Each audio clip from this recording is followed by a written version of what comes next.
తెలుసా? వైఎస్ఆర్సీపీ పార్టీ. ఈ అమృతవల్లికి సంబంధించిన ఎవరైతే ఓనర్ ఉన్నాడో అతను సర్పంచ్ వాళ్ళకి బంధువులో, స్నేహితుడో, క్లోజ్ అసోసియేట్. వీళ్ళకి అందరికీ పర్మిషన్లు ఇచ్చింది వైసీపీ ప్రభుత్వంలో. గత ప్రభుత్వంలో వీళ్ళ అధికారంలో ఉన్నప్పుడు ఇచ్చిన పర్మిషన్లకి మా గురించి రాస్తున్నారు. సరే, దాని గురించైనా యాక్షన్ తీసుకుందామని చెప్పి మేమందరం కూడా దాంట్లో దిగడం జరిగింది. అధికారులందరితో మాట్లాడినాము, ఆర్డీఓ గారితో మాట్లాడినాము, ఇన్స్పెక్షన్ చేసినాము. అంతా చేసి అన్ని లాడ్జీలకి ఎవరైతే అక్రమంగా లాడ్జీలు కట్టారో, ఎవరైతే అక్రమంగా ప్రభుత్వ భూమిని ఆక్రమించుకున్నారో వాళ్ళందరికీ నోటీసులు ఇవ్వడం జరిగింది. మీ సాక్షి చెప్పిందే కదా మేము చేసినాము. అందరికీ నోటీస్ ఇచ్చినాం. ఎవరైతే ఇల్లీగల్ గా కన్స్ట్రక్షన్ చేసుకొని రెసిడెన్షియల్ కనెక్షన్స్ పెట్టుకొని కమర్షియల్ గా వాడుతున్నారో వాళ్ళందరికీ కరెంట్ కట్ చేయడం జరిగింది. మీరు చెప్పినట్టు కదా చేసాము. మీ సర్పంచ్, మీ వైసీపీ సర్పంచ్ చెప్పినట్టు కదా చేసినాము. చెప్పినట్టుగా చేస్తే 2 రోజుల క్రితము సాక్షిలో వచ్చిన, ఇది మీ సాక్షి, మీ సాక్షిలో వచ్చిన మళ్ళీ ఇంకొక ఆర్టికల్, అహోబిలంలో బీటెక్స్. దీంట్లో మళ్ళీ ఏంటి, అహోబిలంలో బీటెక్స్ అని రాస్తూనే గత 20 సంవత్సరాల నుంచి లాడ్జీలు, సత్రాలు కట్టుకొని అన్నదాతాలు చేసుకుంటూ ప్రజలని బాగా చూసుకుంటున్న సత్రాల మీద పడి మేము డబ్బులు తీసుకుంటామని చెప్పి మళ్ళీ మా గురించి ఆర్టికల్ రాస్తారు. ఇదే సాక్షిలో అక్రమంగా కట్టారు, ఇల్లీగల్ గా కట్టారు, తప్పుడుగా కట్టారని చెప్పి మీరు రాసిన ఆర్టికల్లే మళ్ళీ ఇప్పుడు దానిల మీద గురించి మీరు 20 సంవత్సరాల నుంచి అన్నదానం చేస్తున్న సత్రాల మీద పడిన బీ ట్యాక్స్ వసూలు చేసుకుంటారని చెప్పి మళ్ళీ మా గురించి మీరే రాస్తారు.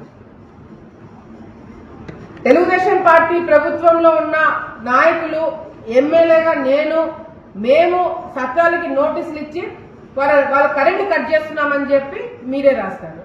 అంటే మీరు ఇది కరెక్టా సాక్షి వాళ్ళు చెప్పాలా? ఏదో ఒకటి డిసైడ్ చేయండి.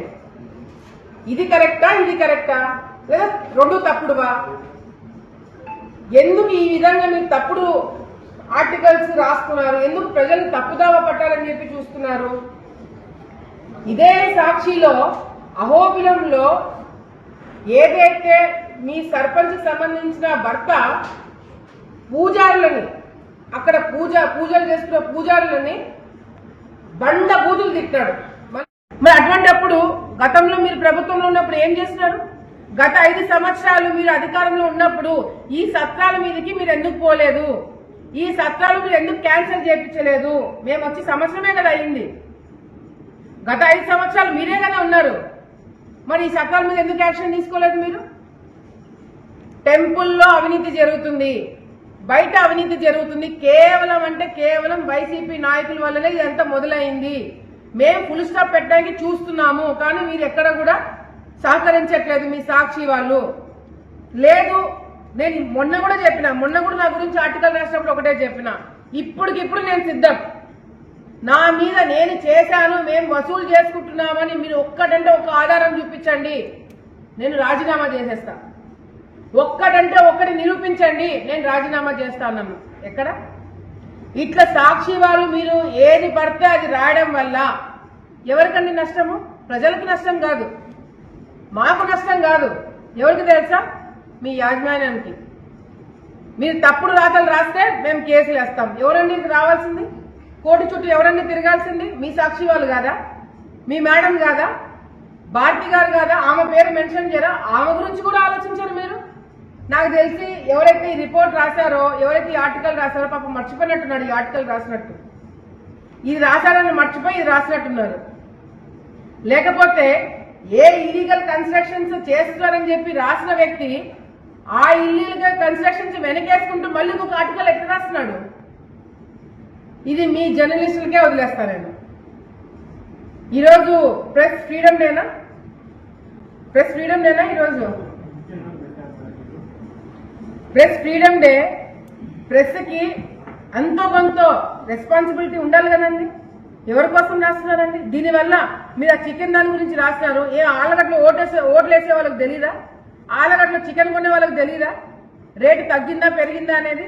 మీ సాక్షి పేపర్ కొంటూ మీకు ఓట్లు వేసిన వాళ్ళే ఇది వాస్తవం కాదు అని మాట్లాడుకునేలాగా మీరు చేసుకుంటున్నారు. మేమేం లేదు. ఇది రాయడం వల్ల మేము ఆపుతాం అనుకుంటున్నారా? మీరు రాయడం వల్ల మేము వాళ్ళ మీద యాక్షన్ తీసుకోవడము ఆపుతాం అనుకుంటున్నారా? భయపడతామని అనుకుంటున్నారా? నేను ఇప్పుడు చెప్తున్నాను, ఎవరైతే అక్రమంగా ప్రభుత్వ భూములు ఆక్రమించుకున్నారో, అది వక్ఫ్ బోర్డు కావచ్చు, ఎండోమెంట్స్ కావచ్చు, ఇరిగేషన్ డిపార్ట్మెంట్ కావచ్చు, ఎవరైనా సరే గవర్నమెంట్ భూమి ఆక్రమించి ఎవరైతే ఇల్లీగల్ గా కన్స్ట్రక్షన్స్ చేశారో అవన్నీ కూడా డెమాలిష్ చేయడం జరుగుతుంది, అవన్నీ కూడా తొలగించడం జరుగుతుంది. మీరు ఏం రాస్తారో రాసుకోండి, దాంట్లో వాస్తవం ఉంటే నేను ఒప్పుకుంటా. నా గురించి చాలా మందికి తెలిసిన వాళ్ళకి తెలుసు. మీరు వాస్తవాలు రాసుకుంటే నన్ను నేను కరెక్ట్ చేసుకోవడానికి ఒక సెకండ్ కూడా నేను ఆలోచించాను. అవును వాళ్ళు రాసింది కరెక్ట్, మేము మార్చుకుంటామని చెప్పేదానికి ఒక సెకండ్ కూడా ఆలోచించాను. కానీ మీరు తప్పుడు రాయడం వల్ల మీ డిగ్నిటీ, ఒక రిపోర్టర్ గా, ఒక జర్నలిస్ట్ గా మీ స్థాయిని మీరే తగ్గించుకుంటున్నారు. ఒక చిన్న ఘటన జరిగింది, ఆ ఘటన జరిగినందుకు మేమందరం కూడా బాధపడుతున్నాం. భక్తులు ఎవరైతే చనిపోయినా దానికి మేమందరం కూడా బాధపడుతున్నాం. కానీ దానికి రాజకీయం చేసి గోడ కూలిపోయిన దానికి అధికారులు ఎవరైనా బ్లేమ్ చేసి నువ్వు ఆ విషయంలో మాట్లాడినా అర్థం ఉంది. గోడ కూలిపోయిన దానికి చంద్రబాబు నాయుడుకి ఏం సంబంధం అండి? గోడ కూల్చేసింది చంద్రబాబు నాయుడు అంట. ఆయనకేం పని గోడ కూల్చేయడానికి? చనిపోయిన కుటుంబాలకి ₹1 కోటి ఇవ్వాలంట. జగన్ అనే వ్యక్తి ముఖ్యమంత్రిగా ఉన్నప్పుడు గ్యాస్ లీకేజ్ వల్ల చనిపోయిన బాధితులకి ₹1 కోటి ఇచ్చినాడంట. అది కూడా అవాస్తవము. ఎవరో ఒకరు వాస్తవాలు మాట్లాడండి. వైసీపీ వాళ్ళన్నా మాట్లాడండి, సాక్షి వాళ్ళన్నా మాట్లాడండి.